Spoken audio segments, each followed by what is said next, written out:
Magandang araw para sa pagpapatuloy ng ating pagtalakay sa aralin sa linggong ito. Aralin 2, nahihinuha ang kalalabasan ng pangyayari. Simulan na natin. Ang competency na ibibigay ang sanhi at bunga ng mga pangyayari. Naipapaliwanag ang sanhi at bunga ng mga pangyayari. Para sa panimulang bahagi,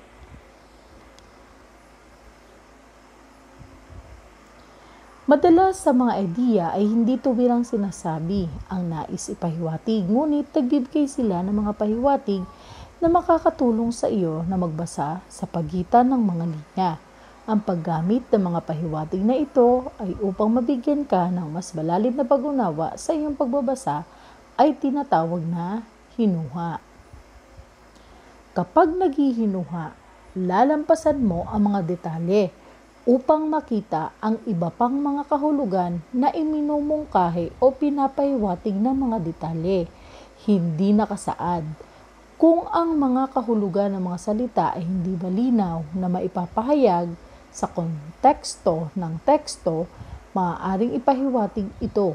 Iyon ay iminumungkahi o merong clue.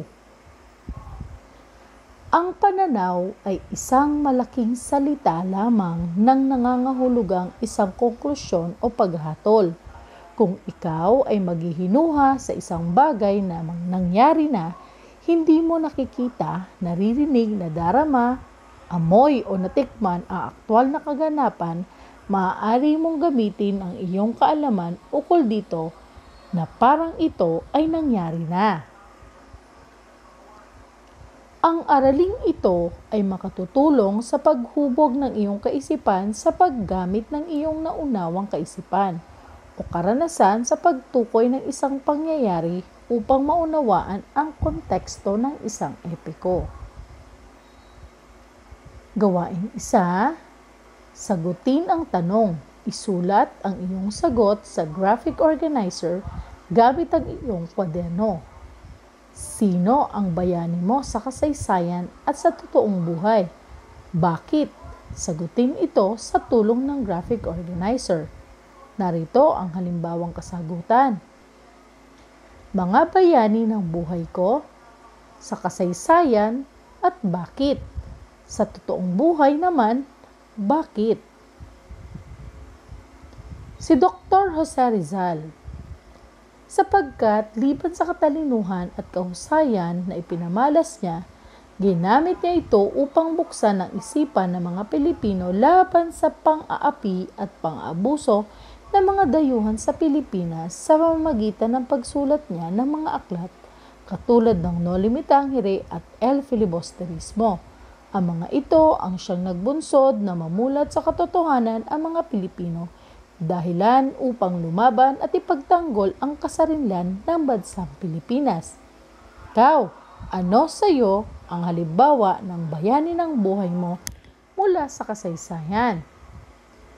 At para naman sa totoong buhay, syempre ang aking ama't ina. Ang bayani ng buhay ko ay walang iba kundi ang aking ama't ina, sapagkat sila ang naghubog sa akin na maging mabuting anak at mamamayan. Ipinaunawa rin nila sa akin ang pagmamalasakit sa kapwa at higit sa lahat, may takot sa Diyos. Sa iyo, subukan mo kung sino ang halimbawa ng bayani ng buhay mo.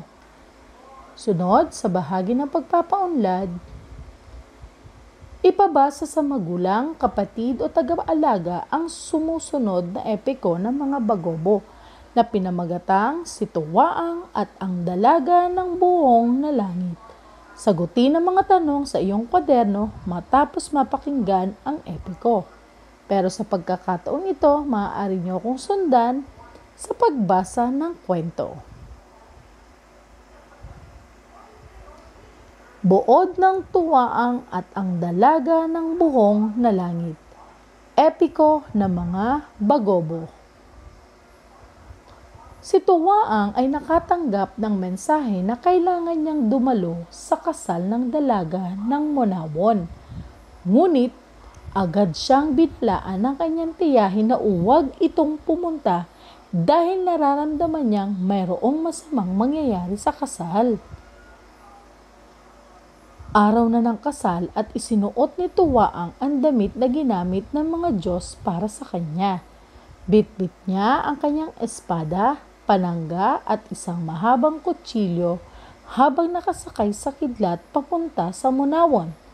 Isinama niya si Gungutan, isang nakakapagsalitang ibon na natagpuan niya sa kapatagan ng Kawkawangan. Nang makarating na siya, nagsidatingan na rin ang mga bisita.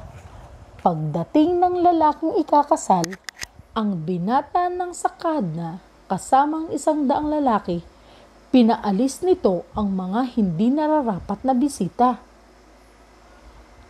Nagsimula ang seremonya sa pag-aali ng mga bisita ng mga mamahaling regalo, ngunit nagparinig ang binata ng Sakadna na wala pa silang gintong plauta at gintong gitara, kaya sa isang misteryosong hininga ni Tuwaang ay nagkaroon sila nito.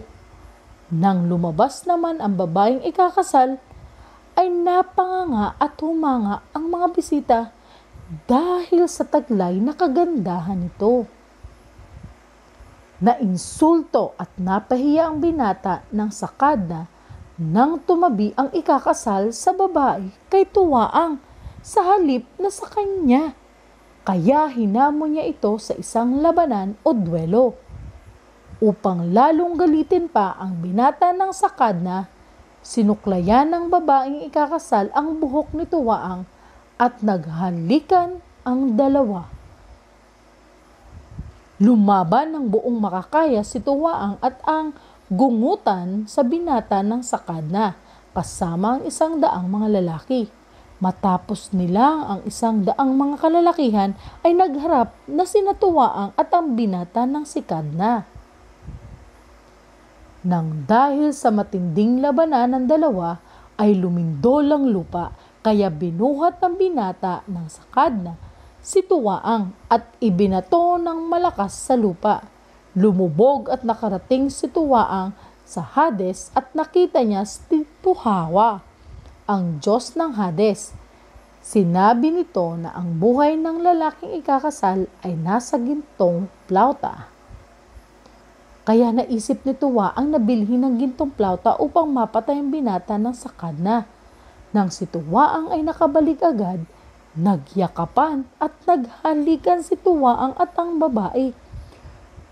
Sumama ang babae kay Tuwaang sa kuaman at sila'y nagsama ng mapayapa at maligaya.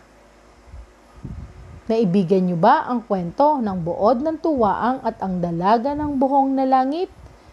Epiko ng mga Bagobo. At para sa bahaging ito, suriin ang pangunahing tauhan. Batay sa mga detalye at pangyayaring nakapaloob sa epiko, bumuo ng character profile tungkol sa mga pangunahing tauhan. Subukan natin. Pangalan, katangian, kakayahan, at misyon. Para sa pangalan, Tuwaang. Para sa katangian, may taglay na kalakasan. Sa kakayahan, nagagapi niya ang kalaban at napapaibig ang dalaga. At ang misyon, makasal sa babae ng Munawon at may pagtanggol ang nasasakupan. At para naman sa gawaing 3, sagutin ang mga tanong ayon sa epikong napakinggan. Isulat ang letra ng tamang sagot sa iyong kwaderno. Sino ang kapatid ni Tuwaang? A. Bae. B. Dalaga. C. Pangumanon. D. Sakadna. Sagot? Tama. Pangalawa, bakit nagalit ang binata ng pangumanon sa dalaga ng buhong ng langit? A. Dahil niloko siya ng dalaga. B. Dahil may ibang minamahalang dalaga. C. Dahil ikinalat ng dalaga ang matinding sekreto ng binata. At D. Dahil tinanggihan ng dalaga ang pagmamahal ng binata. Sagot? Tama. Pangatlo, ano ang naisip mong mangyari nang marinig mong binasa ang parteng ito ng epiko? Nainsulto't napahiya ang binata ng sakadna nang tumabi ang ikakasal na babae kay tuwaang sa halip na sa kanya. A. Magiging masaya ang binata ng sakadna. B. Babaliwalain na lamang ng binata ng sakadna ang ginawa ng dalaga. C. Magagalit ang binata ng sakadna. At D. Tatahimik na lamang ang binata ng sakadna. Sagot? Sunod. Para sa gawain sa pagkatuto bilang 4, tukuyin kung ano ang maaaring sanhi at bunga ng mga sumusunod na sitwasyon. Gamitin ang graphic organizer sa iyong pagsasagot sa iyong kwaderno. Narito ang halimbawa. Sanhi at bunga ng baitang 7 na naninigarilyo. Sanhi at bunga ng paglaganap ng COVID-19. Sanhi, maaaring namulat sa mga nakakatanda na naninigarilyo. Impluwensya ng mga kaibigan na subukan ang paninigarilyo. Bunga, nagiging tuwirang bisyo na ang paninigarilyo at hindi na makawala sa anyaya ng mga kaibigan. Dahil sa impluwensya ng mga kaibigan, hindi na kayang iwasan pa ang paninigarilyo at baka itiwalag sa grupo. Pangalawa, ang paninigarilyo ng kabataan ang naging simula ng pagbibisyong ito na nagbunsod sa kanya na subukan pa ang ibang bisyo. Para sa paglaganap ng COVID-19, hindi agarang sinolusyonan ang virus na kumalat sa buong mundo. Natuklasan ng mga eksperto ang hatid na panganib ng COVID-19. Bunga, kumalat agad ang virus sa buong mundo na nagdala ng matinding hilakbot sa tao. Nabigyan ng agarang lunas ang mga nahawang nagkaroon ng COVID-19. Dahil sa hindi agarang nasolusyonan ang COVID-19, kaya agad itong kumalat sa buong mundo. Pangalawa, nagsagawa ng pag-aaral ang mga eksperto laban sa COVID-19 kung kaya't nabigyan ng paunang lunas ang mga nahawa nito. Para sa bahaging pakikipaglihan, para sa bahagi ng pakikipagpalihan, gawain sa pagkatuto bilang 5, tukuyin ang sanhi at bunga ng sumusunod na pahayag. Isulat sa kwaderno ang letra ng tamang sagot. Unang pangungusap, uhaw na uhaw si Gilbert kung kaya't uminom siya ng maraming tubig. Alin sa pahayag ang nagpapakita ng bunga ng pangyayari? A. Maraming tubig. B. Kayat. C. Uhaw na uhaw. At D. Uminom ng maraming tubig. Sagot? Tama. Pangalawa, itinakbo sa ospital ang babae sapagkat namatay siya sa pagod. Alin sa pahayag ang nagpapakita ng bunga ng pangyayari? A. Itinakbo sa ospital. B. Nahimatay sa pagod. C. Nasuka sa pagod. At D. Pagod. Sagot? Tama. Pangatlo, itinaas ni Tricia ang kanyang kamay kasi alam niya ang tamang sagot sa tanong ng guro. Ano ang sanhi sa nasabing pahayag? A. Alam niya ang tamang sagot. B. Gusto lang niya. C. Nais niya magtanong sa guro. D. Itinaas ni Tricia ang kanyang kamay. Alam niya ang tamang sagot. Sa bahagi ng paglalapat, gawain sa pagkatuto bilang 6, sa isang buong papel, sumulat ng isang sanaysay na may paksang, sanhi at bunga ng paggamit ng social media ng mga menor de edad. Ang sanaysay ay kinakailangan binubuo ng hindi kukulangin sa 5 pangungusap bawat talata, hindi kukulangin sa 3 talata, at ginamitan ng mga pang-ugnay na ginamit sa sanhi at bunga. Sa lungguhitan ang mga pag-ugnay na ginamit sa mga talata. Ang pag-ugnay ay matatagpuan sa gitna ng isang panghusap bilang tagapag-ugnay ng isang sugnay o kapag-iisa. Tinatawag ito sa Ingles na independent clause at isa o higit pang sugnay na di makapag-iisa o tinatawag na dependent clause. Maaari din namang nasa unahan ito ng pangusap at bantas ang siyang naghihiwalay sa mga sugnay. Narito ang ilang mga halimbawa ng sugnay o pang-ugnay. Sapagkat, dahil dyan, dahil palibhasa, kasi naging kaya, kaya naman, dahil dito, at bunga nito. Sa pagsasagot ng bahaging ito, tiyaking huwag kakalimutan ang bahagi ng refleksyon. Nauunawaan ko na, nababatid ko na, at kailangan ko pang malaman na.